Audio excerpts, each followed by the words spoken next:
And here's question 2. It's quite standard for the first 2 parts, but then there's a slightly unusual bit at the end there.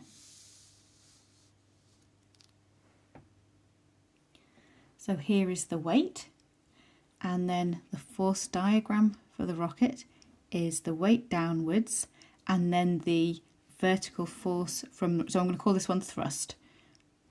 We know that has to be bigger because the rocket is accelerating upwards, and that gives me my resultant force upwards. So how big is the resultant force? Well, it's the thrust minus W. So thrust minus W gives you that, and then using F equals ma, acceleration is resultant force over mass, and to 2 sig fig, that's 6.5 meters per second squared.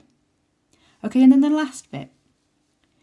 The vertical upward force on the spaceship stays constant, but the acceleration is going to increase. So if this is staying constant, how can that be increasing? Well, it's because the mass is decreasing. Remember when we did Newton's third law, we were talking about how jet propulsion works. So a rocket throws fuel out the back, and that's what pushes it forwards. The fuel pushes back forwards, and so it's losing mass all the time. So this is getting smaller and smaller. So even though that stays the same, this is going to get bigger and bigger.